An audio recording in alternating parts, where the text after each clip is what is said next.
Cool. Yeah, so I'll just restart that real quick to capture it on the recording.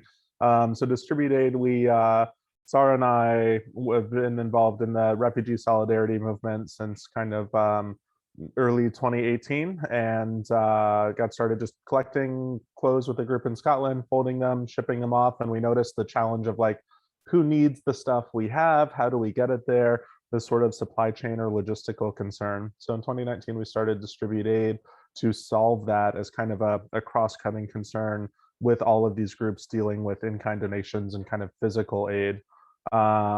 When the pandemic hit, we were well positioned to keep key aid routes open. So lots of grassroots groups like, DIY, van runs, from the UK to France, things like that. Obviously, personal travel got shut down, but our commercial trucking strategy to get kind of cost efficiency at scale and that sort of repeatability, make it easier for people to get involved, ended up really taking off. Later in 2020, we led the kind of international grassroots response to the Moria refugee camp fire. So that was our first big kind of disaster response with about 12,500 people who lost everything again overnight. Fortunately, I don't know of anyone who died, but they were living on the side of the highway for 2 weeks before the EU and Greek government got their shit together. So we had pallets arriving in 3 days, trucks arriving in 1 week, in 2 weeks, and kind of scaled it up from there. So that kind of got us into, we kind of specialize in these long-term, well-supported supply chains where we want to provide continuous aid, but also have this experience in more the disaster response side. 2021, we were the team that solved Brexit, at least for the UK to France kind of importing aid tax-free. Obviously, there's lots of support from these great groups in the UK, but it was challenging when it left the EU. Now there's a border, now there's proper customs procedures and stuff. And we also developed a new route to Lebanon started 2021. Sorry, I'm getting my years confused now. Kind of to direct some of the aid, that was not able to be placed in Europe. Like we still haven't cracked UK to Greece yet. So using that as an opportunity to tell people, hey, don't slow down, but there's other people in the world who need your help. Let's go figure that out, and we can direct aid there. So we just completed our 7th container to Lebanon. We also started an in-kind donor program that to date has brought in probably about $5 million worth of physical aid, including 2 million masks, 1.5 of which we shipped to Lebanon. So enough to cover like 10% of the population of Lebanon, which is awesome. And then wrapping up kind of most recently, we've expanded to the US with the help of Open Collective. We are working with other collectives like ATL Survival, and kind of started exploring that last summer, setting up kind of the aid infrastructure. What really kicked it off for us was being invited by the US Army to join the Afghan relocation response. So we ended up running the donation management for Fort Pickett, where 10,000 Afghans kind of went into and got processed through that safe haven over a period of 5 months or so. And now that's wrapped up. We've been able to place over 200 pallets with organizations, both on the larger end and on the grassroots end, that are going to include Afghans in their programs to provide continued support at home. And we're looking at scaling up nationally almost right off the bat, setting up kind of a network of warehouses and other partnerships to continue to support Afghans on the resettlement side. That'll take about 6 months. And then hopefully towards the end of the year, we'll be able to kind of pivot that network. The infrastructure's in place. How do we get everyone cooperating together to solve general physical aid concerns? So much like Open Collective is handling the administration and the financial side as a cross-cutting concern across a lot of groups, we're handling the physical aid supply chain side in the same way. Great, thank you for the thorough overview of your project. I want to start with a simple question. How did you find out about Open Collective, and when and why did you decide to use it? I mean, I assume that you were involved in the organization before, and then you were considering some options. So just wanted to know that process. Yeah, totally. So I'm a co-founder of Distribute Aid and our kind of global operations director. I started tracking Open Collective. It must have been like late 2019 or sometime early 2020. And I was like, oh, that seems really cool. Just seeing it pop up on my Twitter feeds. Obviously, we work with in a lot of leftist spaces, right? So Mhm. kind of innovative models on governance and finances and stuff that you guys are doing. Kind of interesting to look at from afar. And then when we started to consider expanding to the US, right? It is kind of a similar type of country as Europe as a whole, right? Kind of richer Western nation, meaning that we can, source supplies and help people locally, but also free up supplies or, raise funds to help people internationally in poorer countries or worse situations. Obviously, Sweden's in the EU, we kind of had a good setup there. We had the partnerships, a lot of that network already existed. And I'm not saying that like kind of the logistics, physical aid infrastructure doesn't exist in the US, but we didn't know who.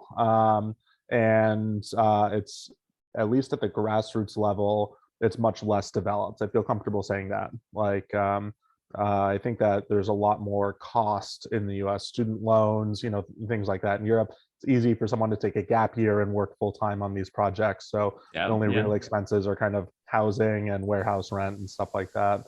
I hear that. Yeah, so kind of looking at how to get set up in the States, knowing that it'd be a bit of a longer process. And also at the time, especially, I'd say we still are a very poor organization. Like funding supply chains is not a sexy thing. People want to fund the frontline projects, so they want to fund their local thing, right?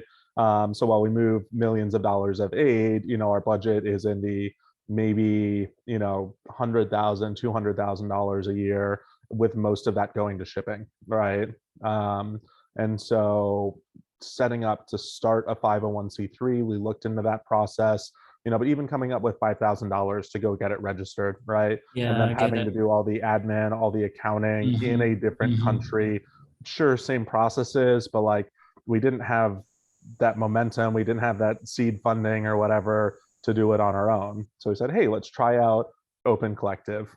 We can start immediately taking in cash donations and providing a tax break for our supporters from the US. They'll handle a lot of that administration and the financing. We were on Patreon before, and have since we still have the Patreon Hmm. active for like a handful of holdouts, but are now directing everyone towards Open Collective, and cost wise, it's about the same for us. So really was useful to have y'all in place to just hit the ground running, focusing on building out the part that we're experts in, the supply chain side. I'm not sure what the future holds. We might go the route of kind of growing into a full 501c3 on our own. We would like to potentially just stick with Open Collective forever. It'll start to get tricky once we start doing logistics at scale here, because there are contracts and things involved, right? So we don't want to create an administrative burden for your team. We also don't want to be limited in what we can do. But maybe there's a way to set up a framework for us to work together where we're still under the Open Collective Foundation umbrella and potentially providing logistics support for all of the collectives. So we'll just have to see how things play out. Yeah, actually, off topic parentheses. There are there have been a couple of cases where collectives join, and they grow up to a point where they start to have the need to host other collectives. So they become a host, a full 501c3 or C6 or whatever it means in Europe, or wherever, whenever the host is located.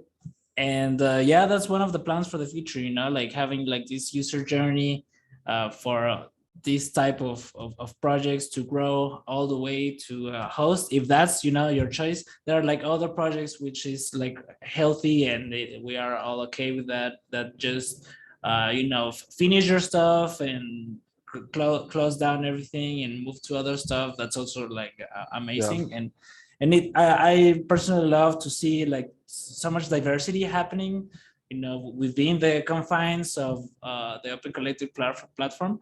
I think that's amazing. The differences between projects are like so wide, and it feels great to be designing a project that helps so many people in so many ways. So again, thank you for helping us do that. And please give your honest feedback as possible. It's what actually will help me to design some useful fit products for people. Yep. So I know it's not like on a finished form or on a finished shape or whatever. So I know there are like lots of stuff to work on.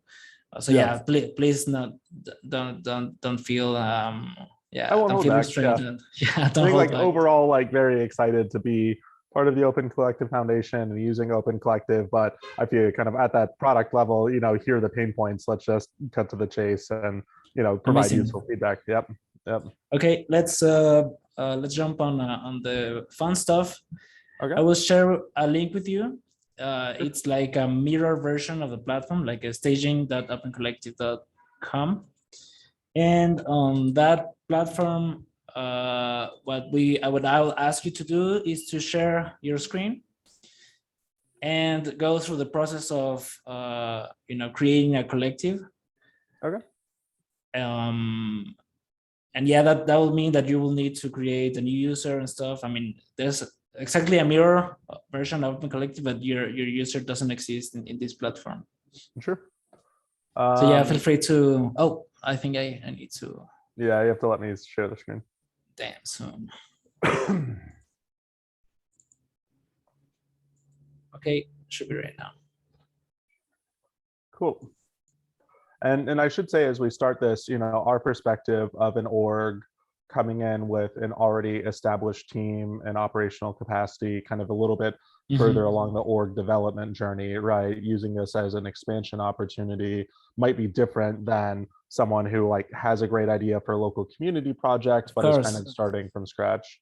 So yeah, at this point, I would have actually before you get started, if you can recall how how was the process, like not just like landing in the in the homepage. Probably there was like something before, like a tweet post, something like that, and then you went into the homepage, like just having that part, that small part, a little bit clear before jumping on the homepage itself. Yeah, so we I definitely remember the earliest times that I heard about Open Collective was through Twitter. People started talking about you in my circles, and then I started following Open Collective on Twitter.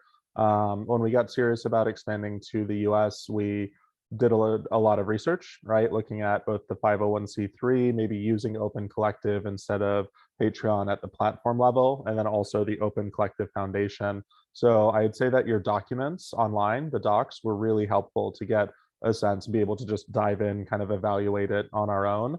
At that point, we emailed, I might mess up the name, Alika, something like that. Yeah, Alina, yeah, and hopped on a call with her because we weren't sure, being kind of a larger established organization, like how that would work or fit in. So I had a great 30-minute intro call with her, and then submitted the application to I guess we created the account and submitted the application to the Open Collective Foundation. So definitely a fair bit of like setup work to get to the point where we were signing up. But that let us felt really confident. Is more of just get the account going rather than trying to figure it all out at this stage. Yeah, and so your first approach, you will say that it was like this call with Alina? Yeah, that was the first time when we reached out to Alina and got on the call with her that we were like very serious about moving forwards with Open Collective. So you wrote to support at opencollective.com? Yeah, I can pull up the email actually if you want.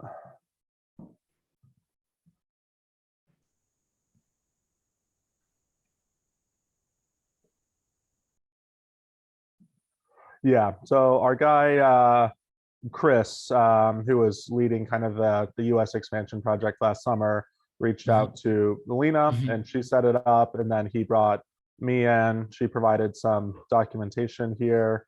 Great. That's how you find it. I mean, you didn't go to the web page and look for them. We did a bit of both, right? It was all kind Okay. of happening at the same Yeah, time. So we were sure. looking at Yeah. some of them. I think Alina really helped, us narrow down on the bits that we cared about there. And then more importantly, I think it's always good for us to like have good, clear lines of communication with the people we're working in. So I'd say, Cool. sure, the documentation she pointed out was helpful, but it was available online. But more the responsiveness, the level of detail gave us a lot of Mhm. confidence, right? Yeah. Yeah. Yeah. So then set up a call, talked for a little bit, kind of outlined some different stuff, asked some questions here. Mhm. And she gave great answers. There was definitely a bit of confusion initially about like kind of the one brand, two different orgs strategy, right? Where the money we raise in the US is for Distribute Aid USA.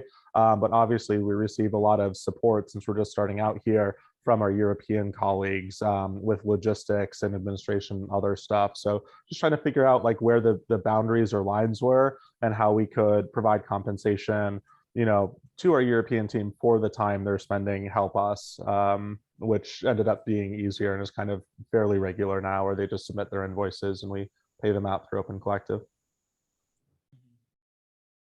Okay. Thanks for sharing all this stuff. Yeah. We can go back to. All right. Cool. So sign up.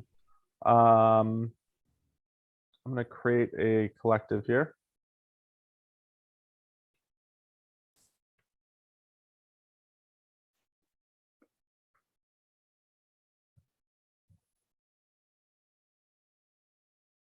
Oh, that's sign in. Join for free.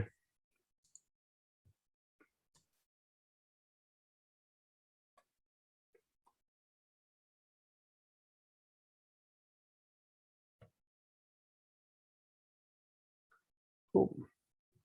Email.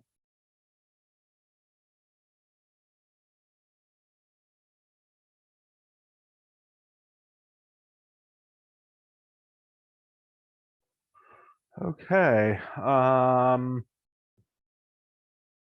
Right. For any community.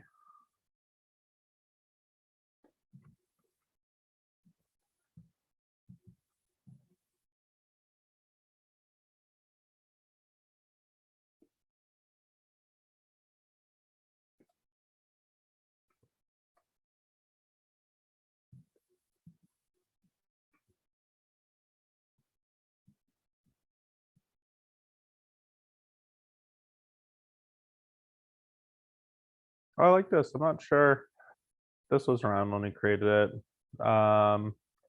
So administrators, normally I'd add a couple of people here, but I don't want to spam them with emails from staging because they won't understand what that is. So I'm going to skip that step if that's okay. Sure. Cool. Feel free to think out loud of whatever it's catching up your attention. Yeah, totally. So here we have like our website and stuff.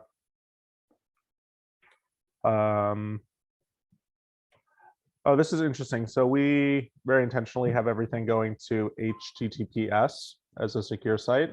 And so this will automatically redirect, but that's definitely something I look for.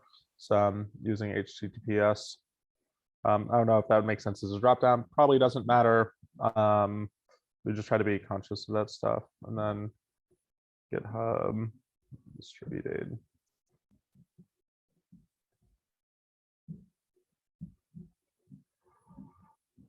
Cool.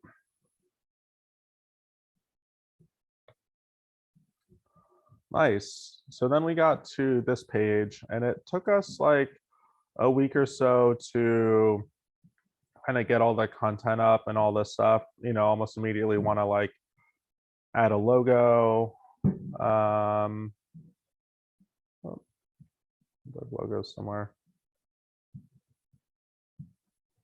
I don't know. I'll just add a photo of myself for now. Yeah, that's okay. Nope. Okay. Yeah, you can leave it like that. Okay, I'll leave it. Yeah. I don't know if you guys can use tools to like automatically resize and crop stuff on the server side to prevent like people running into file size or image size issues. Yeah. I don't know. What are you interested in next? Should I just keep kind of exploring the initial setup of the collective, or? Yeah, well, like when you joined, you had your first page, and what did you need to do, and how the platform welcomed you with that new experience? I'm sorry. Was that a question or Yeah, just to walk me through when you joined and you started to operate. What did you felt at that point? What it felt frustrating? What it felt like nice? All those kind of things. Gotcha. Yeah, I think it was pretty easy to go through and add a lot of the like summary stuff to understand the profile page and customize that. I think goals might have been a little bit confusing or like didn't make sense for us right off the bat. I don't think we have goals on there yet. But we're also less focused on fundraising, more focused on operations. So we didn't really know kind of what to expect. It's hard to set goals when we're just starting off. I don't think we opted to connect accounts. We did add some small expense and contribution policies there just to set expectations. We didn't reject anything, although it's cool to see that as an option. I think it's a new one. Admin cannot approve their Yeah, own that's a new one. expenses. Yeah, we got to turn that on. We've been operating like that, kind of by default, but it'd be good to do it explicitly. Cool.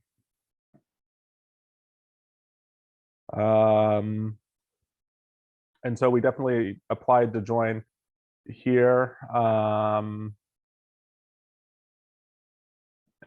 So you created your collective and you applied to OCF from here, like from the settings.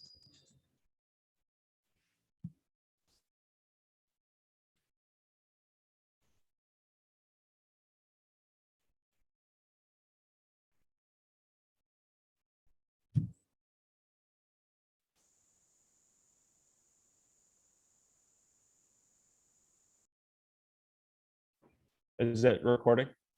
Yeah, it was paused. Awesome.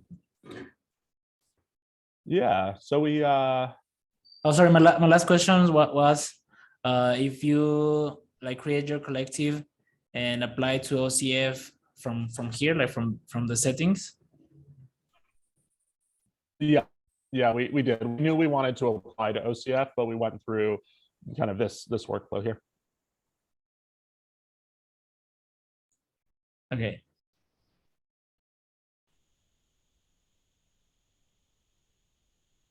Cool.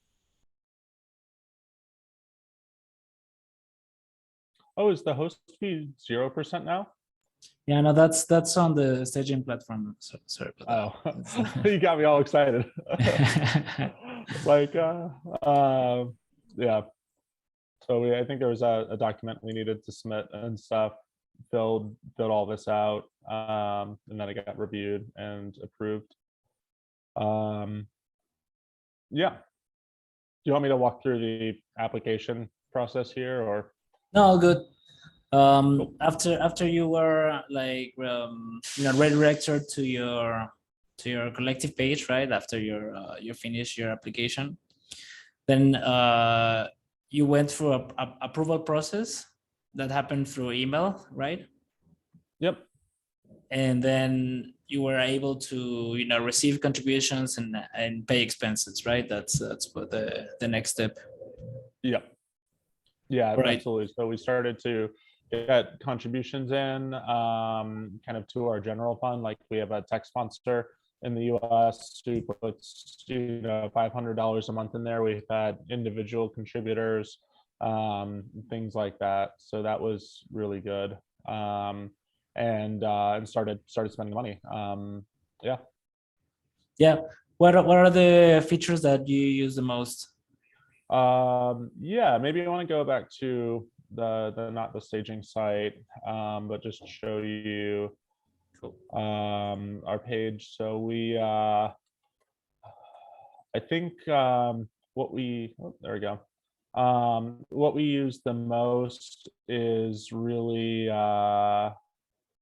like for directing donations. So getting people to make contributions.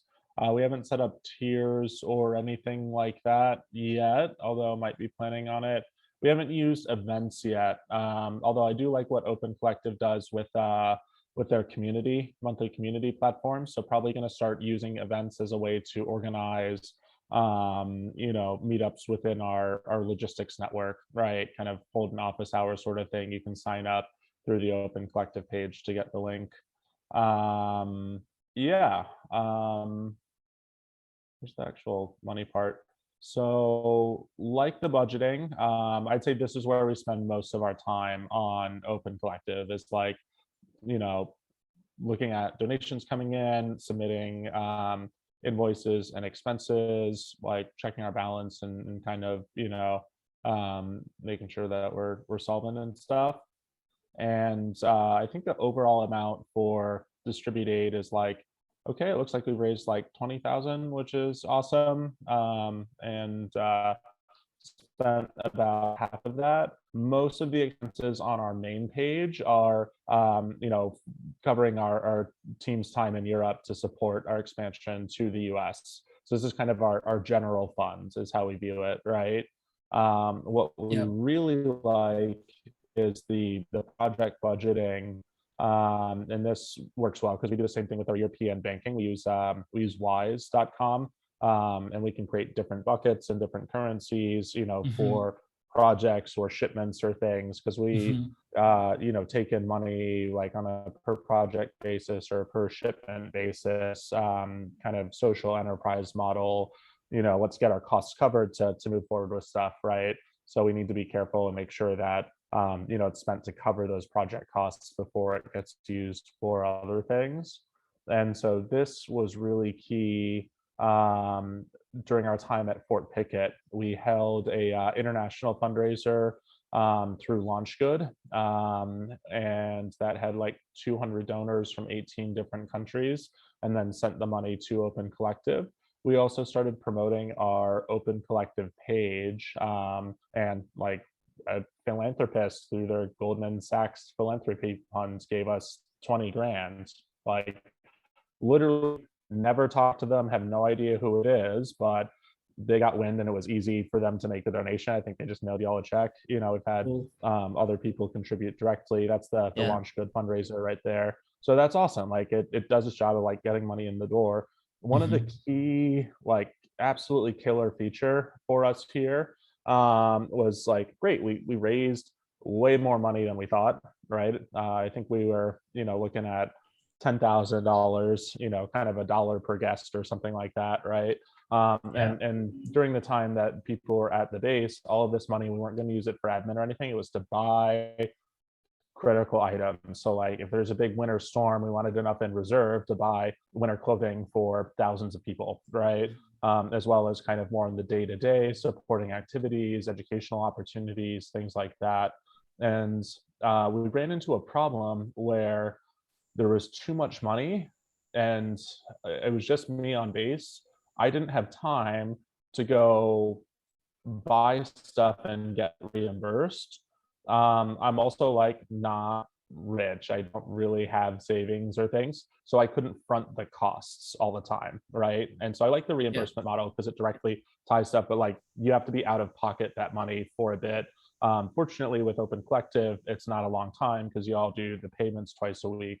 What we ended up doing was essentially kind of allocating a budget to the folks that were doing the frontline bits on base.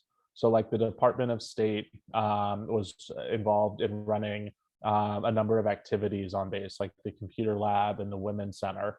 And so what we're able to do is like say, hey, here's the budget. I think we allocated them like $10,000 overall, right? They didn't spend all of it, but that's fine. but it was like, hey, you can decide how you want to spend this money to support your activities on base. And your people can go out as private individuals, buy the supplies they need for the women's center they're running or the computer lab or something. You can't spend government money on it. It's not a formal relationship with the Department of State, because that would just involve a huge amount of red tape. But here's the quick hack, right? Here's the grassroots DIY version. Spend your own personal money, save the receipt, submit the receipt to Open Collective. We'll kind of manage it. I'll look through the receipt. Obviously, y'all do that as well.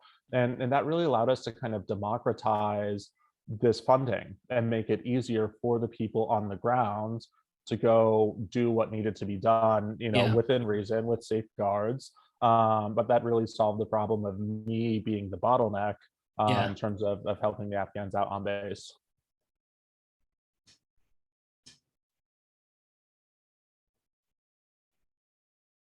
Yeah. And in the fact that like these people from outside, I think that's the killer feature right there. People from outside our organization who we're kind of working with on this project, or might be working with temporarily or something like that, can submit expenses. We're still in control of our finances and money and stuff like that, but it makes it easy to interact with others. It's like invite them into what we're doing, right? Cool. And is there something that you consider like awkward when you operate using Open Collective? Awkward. I know that some of the Department of State people had some issues. I think there's one or two that, like, I think one I needed to escalate to support on your end. One I helped resolve it internally, but they're also like, they weren't as computer savvy and tended to be in their like 40s, 50s, or 60s, right? So I'm not sure how much of that is Open Collective's bit. I definitely think the total raise, some of these numbers here, we don't really end up using them besides the like today's balance. It's a little bit unclear on the financial side sometimes when I'm looking for that summary, right? So ideally, like when we're tracking this stuff, we track the amount donated, the fees, and then the amount we're left with, right? And that's a little bit harder here, like total raised and then total contributed before fees. Okay, cool, that information's available, right? I want to highlight like how much money we have in our account or how much we raised after the fees. That makes sense. But I also want to make sure that our fees are reasonable too, right? Yeah. And so being able to check that out.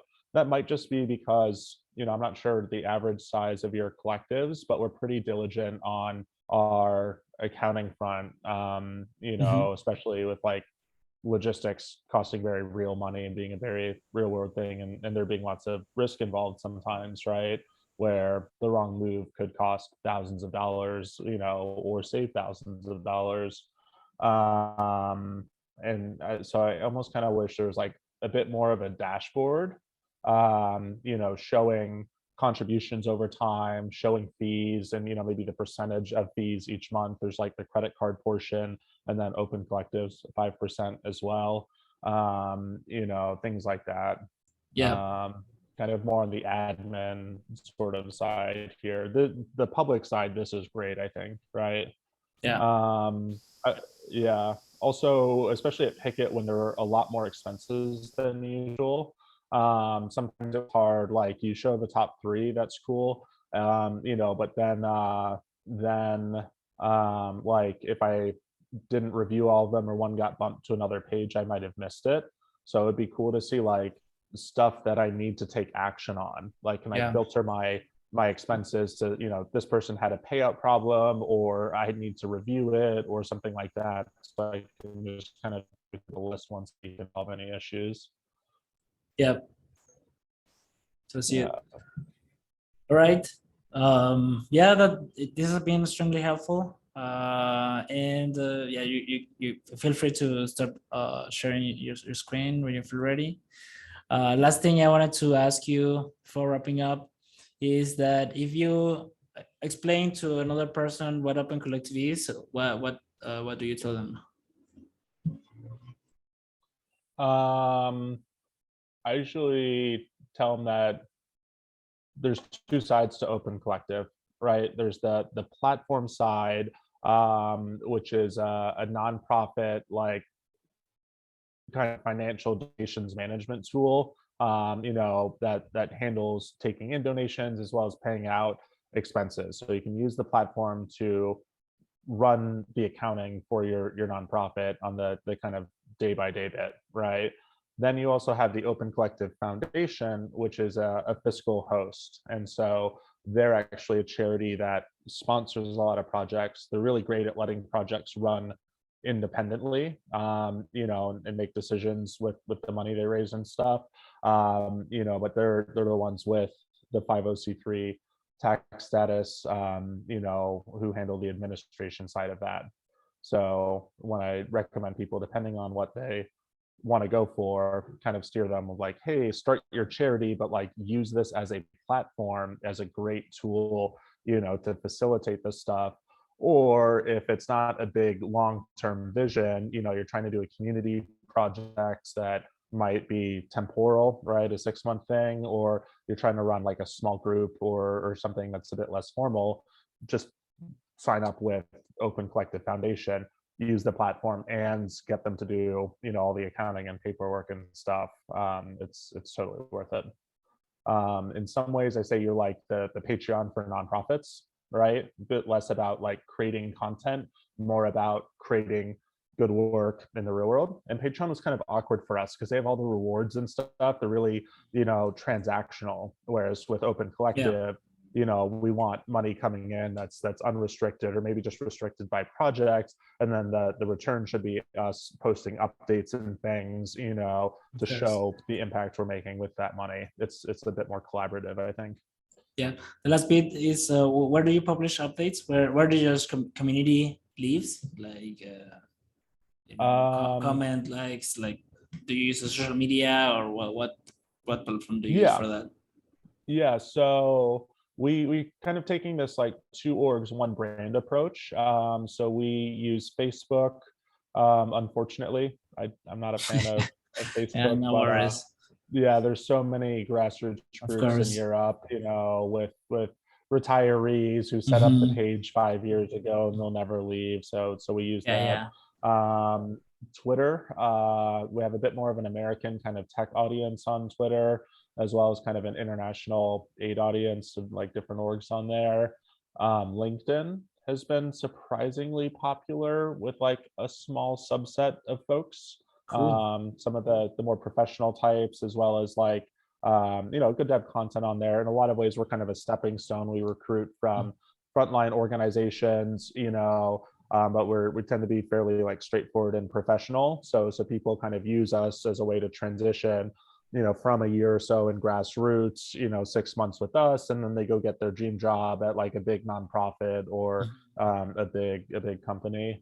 We're working on that though, trying to retain talent by raising money to, give people bumps up and stuff. Yeah. Where else? Instagram's popular with all the grassroots kids. Yeah. And you like cross post the same content for your different platforms, I guess. Yep, exactly. So we'll write kind of one general post, we'll then tweak it for each one of those platforms, and we're doing about a post a day right now, give or take. And I think we might want to change this, but on Patreon and now on Open Collective, it's more on a monthly cycle, kind of like the monthly update or roundup, which is fine. And I think that might make sense for like our main page, but actually with the project pages, I was way too busy during Fort Pickett, but going forwards would like to see a bit more of a, weekly update cycle plus event-based posts. So if we do like a shipment in the US, I don't want to confuse things with our Open Collective page and all our EU stuff, but if we do stuff in the US, we should take that same shipment post for the US shipment that we put on Facebook and also just post it as an update on Open Collective. And that might, I don't know if it's the right call. I think that more frequent updates is always a good thing. Don't necessarily want to like wear donors or supporters out and cause email fatigue, but maybe experimenting with that as like another channel. Yeah, we actually, just to wrap up, I actually feel inclined to have the updates happening where the communities actually interact and not have people, force people to come to Open Collective to, interact with the stuff they're doing, even though the Open Collective platform is the underlying platform that makes it all happen. But yeah, I mean, I want to take more of your time. You have been tremendously helpful, and I really thank you for you reaching out. It's amazing to know about what you're doing, and I would love to keep in touch if that's okay. Yep. With further, or the collective admins are like our main persona, and we want to start smoothing out some rough edges on the experience. So we'd love to chat again and hopefully see your progress along the way in the platform. Yeah, that sounds great. And I don't know if y'all are ever interested. We host a tech kind of focused live stream, kind of open source tech every Thursdays. We're sponsored by CodeC and trying to kind of expand stuff. So if you ever have an idea, either looking at some of the tech stuff we're doing or like talking about design,